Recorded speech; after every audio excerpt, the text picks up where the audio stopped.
ہر طرح کی تعریف اللہ ہی کے لیے ہے جو آسمان اور زمین کا پیدا کرنے والا اور فرشتوں کو قاصد بنانے والا ہے، جن کے دو دو تین تین اور چار چار پر ہیں، جس نے پیدا کیا اور صحیح سالم بنایا اور جس نے ٹھیک ٹھاک اندازہ کیا اور پھر راہ دکھائی۔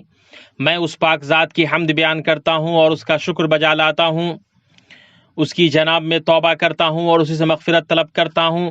اسی کے لیے ہر طرح کی حمد ہے، اور آسمان اور زمین کے برابر اور ہر اس چیز کے برابر جو وہ اس کے بعد چاہے۔ وہ ہر طرح کی تعریف اور بزرگی کے لائق ہے، جو وہ دے اسے کوئی روکنے والا نہیں، اور جو وہ روک لے اسے کوئی دینے والا نہیں، اور اس کے یہاں صاحب جاہ کو اس کی جاہ فائدہ نہیں پہنچا سکتی۔ میں گواہی دیتا ہوں کہ اللہ کے علاوہ کوئی معبود نہیں، وہ یکتا ہے، اس کا کوئی شریک نہیں، اور میں گواہی دیتا ہوں کہ محمد اللہ کے بندے اور اس کے رسول ہیں۔ آپ بلند مقام اور راست اخلاق والے ہیں۔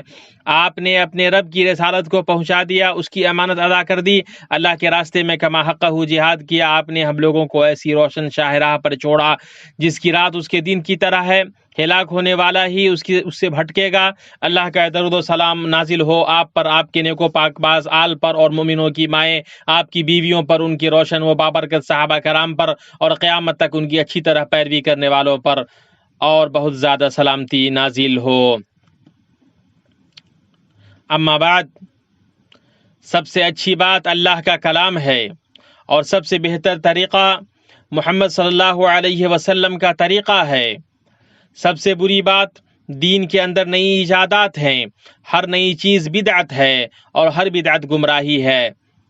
مسلمانوں کی جماعت کو لازم پکڑو، اس لیے کہ اللہ کا ہاتھ جماعت کے ساتھ ہے، جو ان سے الگ ہوا وہ آگ میں گرا۔ اس کے بعد پھر میں آپ کو اے لوگو، اور اپنے آپ کو ظاہر و باطن اور قول و فعل میں اور اس میں جو ہم اختیار کریں اور جو ترک کریں، اللہ کا تقوی اختیار کرنے کی وصیت کرتا ہوں۔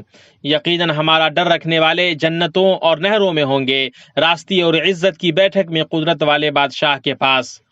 اللہ کے بندو، بلند اخلاق، نرم دل، نرم خو، متقی اور پاک صاف مسلمان کی خصوصیت ہے۔ ایسا مسلمان جو نفع بخش ہو، امن پسند ہو، جس میں نہ کینہ ہو، نہ حسد، نہ غرور ہو، نہ تکبر، جو اپنے دل میں اپنے اور دوسروں کے حقوق کے لیے جگہ رکھتا ہے۔ وہ ایسا عقل مند مسلمان ہے جس کے شعور سے یہ بات غائب نہ رہتی ہو کہ اسے اور اس کے معاشرے کو باہمی کینہ اور نفرت کے بجائے باہمی الفت اور ہمدردی کی ضرورت ہے۔ وہ ایسا دانشمند مسلمان ہے جو دوسروں کے احترام کو ذہن میں اچھی طرح رکھتا ہے، اور ان میں سے کسی کو کم یا زیادہ تکلیف و نقصان پہنچانے سے خود کو دور رکھتا ہے۔ اس لیے ایک مسلمان کا اپنے بھائی پر یہ حق ہے کہ وہ اس کے لیے بے ضرر ہو، اور وہ امت کے ایک جسم میں سرگرم حصہ بن کر رہے، جس کا اگر کوئی حصہ تکلیف محسوس کرے تو باقی جسم بھی بخار اور بے خوابی میں اس کا شریک ہو جائے۔ وہ ایسا مسلمان ہے جسے معلوم ہے کہ باہم متحد معاشرہ میں اس وقت تک مشکلات شگاف نہیں ڈال سکتی ہیں جب تک کہ اس کا ہر فرد اپنی زبان اور ہاتھ کی اذیت رسانی کو دوسروں سے روک رکھا ہوا ہے، کیونکہ اذیت رسانی معاشرے کی بہتی ہوئی کشتی میں سوراخ ہے، اور اس میں کوئی شک نہیں کہ ان میں اذیت رسانی کی کثرت سوراخوں کی کثرت ہے، اور پھر اس کے بعد لا محالہ کشتی کا ڈوب جانا ہے۔ اللہ کے بندو، اذیت رسانی ہر وہ عمل یا قول ہے جو دوسروں کو جسمانی یا معنوی نقصان پہنچا سکتی ہے، اور اذیت رسا لفظ تو صرف مذمت کا مستحق ہے، اس میں کسی بھی طرح کوئی اچھائی نہیں ہے، کیونکہ قرآن و حدیث میں اس کا تذکرہ مذمت اور ناپسندیدگی کے ساتھ کیا گیا ہے، اور سلف و صالح اور اہل خرد حکماء سے بھی اسی طرح کے اقوال منقول ہیں۔ یہ ایک ایسا کلمہ ہے جس کے محض تلفظ سے ہی راست صاف ستھرے لوگوں کی طبیعتیں نفرت کرتی ہیں، تو پھر اس کے نتیجے کے بارے میں کیا خیال ہے جبکہ اس کا اثر اذیت رسانی ہے۔ اللہ راست آدمی کا دل اذیت رسانی کی طرف مائل ہونے سے انکار کرتا ہے، کیونکہ یہ بچھو کی فطرتوں میں سے ہے۔ اللہ ہمیں اور آپ کو اس سے بچائے۔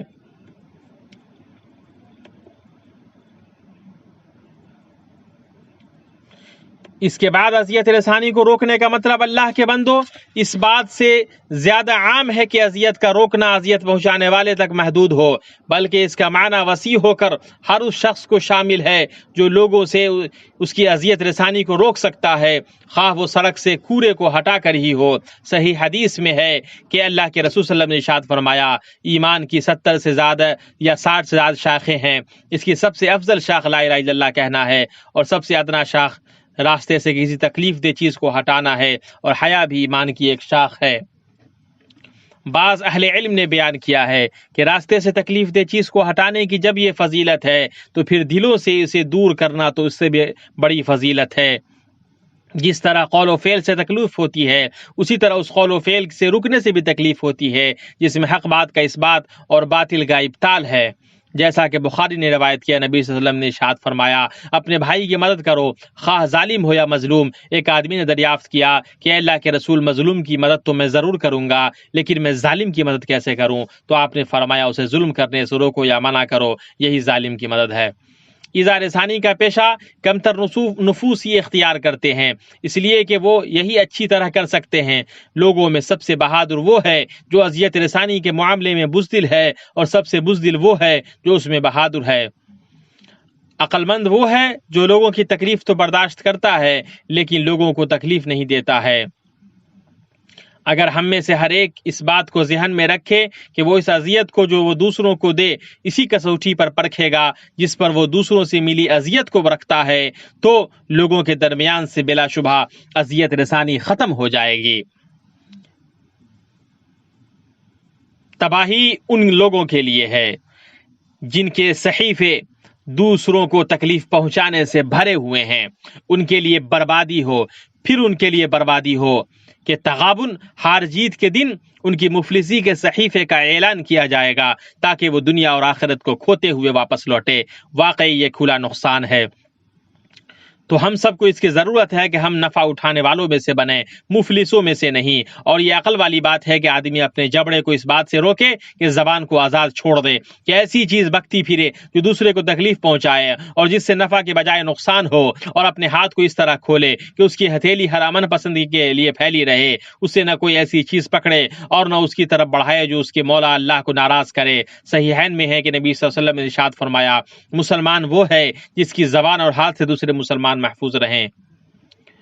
زبان کو حدیث میں ہاتھ پر مقدم کیا گیا ہے، باوجود اس کے کہ ہاتھ جسمانی طور پر زیادہ مضبوط ہے، کیونکہ زبان کے زخم میں معنوی، نفسیاتی اور زمانی گہرائی ہوتی ہے جو ہاتھ کے زخم سے بڑھ کر ہے۔ شیخ الاسلام ابن تیمیہ کا قول ہے، کچھ لوگوں کو آپ صرف تنقید کرتے دیکھیں گے، وہ فرقوں اور نسلوں کے اچھے کاموں کو بھول جاتے ہیں اور ان کی برائیوں کا تذکرہ کرتے ہیں، جیسے مکھیاں عافیت و سلامتی والی جگہ کو چھوڑ کر تکلیف اور زخم پر بیٹھتی ہیں، اور یہ نفسوں کا گھٹیا پن اور مزاج کی خرابی میں سے ہے۔ تو اس شخص کے لیے کتنی نامرادی ہے جس کی زبان کی درازی اور ہاتھ کے ہتھوڑوں سے بچنے کے لیے اس سے آس پاس کے لوگ بھاگ جاتے ہیں، اور اس شخص کے لیے کتنی کامیابی ہے جس نے نہ تو اپنے آپ کو نقصان پہنچایا، نہ اپنے پڑوسی کو نقصان پہنچایا، نہ اپنے قریبی کو نقصان پہنچایا، یا نہ کسی مسلمان کو نقصان پہنچایا۔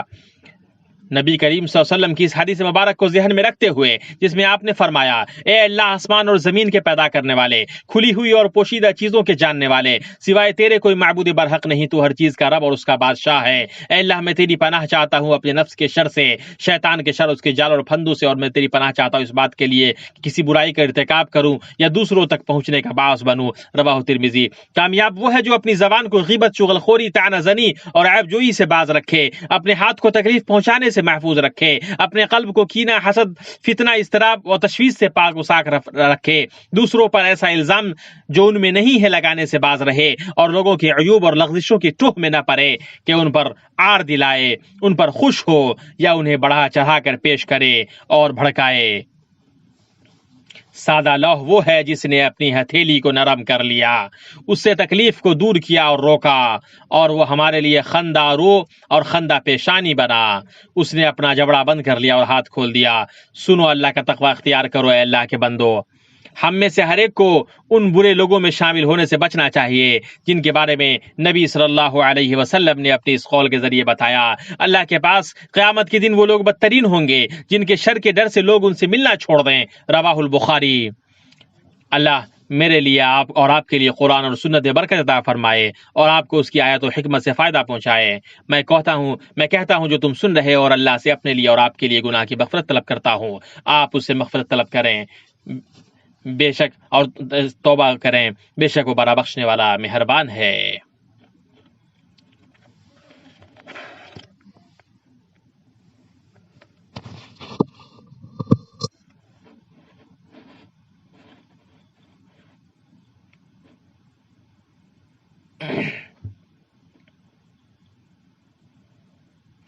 ہر طرح کی تعریف اللہ کے لیے ہے، بہت زیادہ پاکیزہ و بابرکت ہم جیسا کہ اس نے حکم دیا میں درود و سلام بھیجتا ہوں اس کے بندے اور رسول خیر البشر پر۔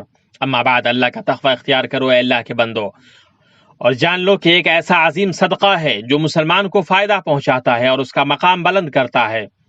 ایسا صدقہ جس کے لیے نہ تو مال کی ضرورت ہے اور نہ جسمانی محنت کرنے اور نہ کچھ بولنے کی ضرورت ہے۔ یہ ایسا صدقہ ہے جس میں طاقتور اور کمزور، امیر اور غریب سب برابر ہیں۔ یہ کسی کو دوسرے کے ساتھ برائی کرنے سے روکنے کا صدقہ ہے۔ حضرت ابو ذر رضی اللہ عنہ سے روایت ہے، انہوں نے کہا کہ میں نے پوچھا اے اللہ کے رسول کون سا عمل افضل ہے؟ آپ نے فرمایا اللہ پر ایمان لانا اور اس کی راہ میں جہاد کرنا۔ انہوں نے کہا میں نے پوچھا کون سا غلام آزاد کرنا افضل ہے؟ آپ نے فرمایا جو اس کے مالکوں کی نظر میں زیادہ قیمتی اور زیادہ نفیس ہو۔ انہوں نے کہا میں نے پوچھا اگر میں یہ کام نہ کر سکوں تو؟ آپ نے فرمایا کسی کاریگر کی مدد کرو یا کسی اناڑی کا کام کر دو۔ میں نے پوچھا اے اللہ کے رسول آپ کیا کہتے ہیں اگر میں ایسے کام کی طاقت نہ رکھتا ہوں تو؟ آپ نے فرمایا لوگوں سے اپنا شر روک لو، یہ تمہاری طرف سے خود تمہارے لیے صدقہ ہے۔ اسے بخاری اور مسلم نے روایت کیا ہے۔ کسی عقل مند شخص کو اس میں ذرا بھی شک نہیں ہے کہ بھلائی کی طلب سے برائی سے باز رہنا ہے۔ کہا گیا ہے کہ جیسی کرنی ویسی بھرنی۔ اسی طرح کہا گیا ہے کہ جزا عمل کی جنس سے ہے، کیونکہ جو بھی اپنے مسلمان بھائی کو تکلیف پہنچاتا ہے اسے جلد یا بدیر تکلیف پہنچے گی۔ امام مالک رحمہ اللہ کا قول ہے میں نے مدینے میں ایسے لوگوں کو پایا جن کے اندر کوئی عیب نہیں تھا، پھر انہوں نے لوگوں کی عیب جوئی کی تو ان کے اندر وہ عیوب داخل ہو گئے، اور میں نے مدینے میں ایسے لوگوں کو بھی پایا جن کے اندر عیوب تھے مگر وہ لوگوں کے عیبوں کے بارے میں خاموش رہے تو ان کے عیوب ختم ہو گئے۔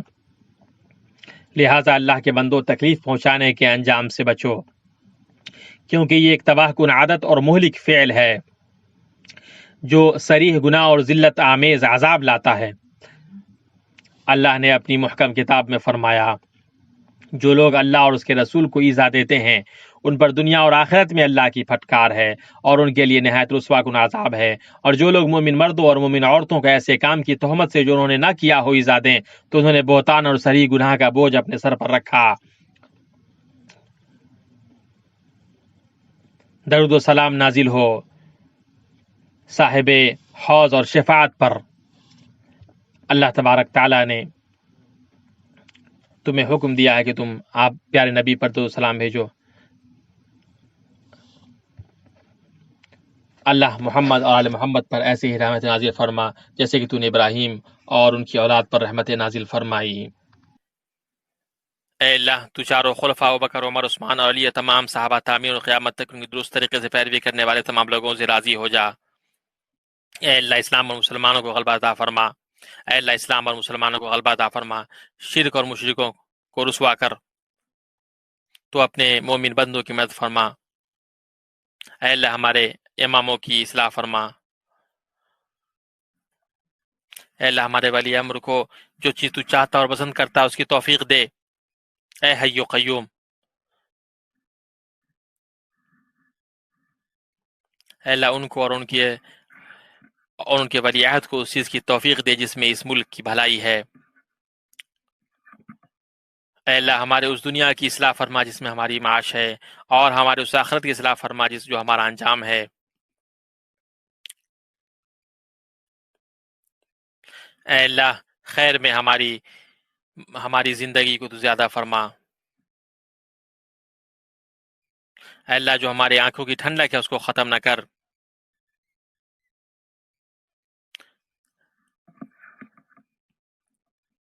اے اللہ ہمیں بھٹکانے والے فتنے سے بچا۔ اے اللہ ہمیں دنیا میں بھی بھلائی عطا فرما اور آخرت میں بھی بھلائی عطا فرما، اور ہمیں آگ کے عذاب سے بچا۔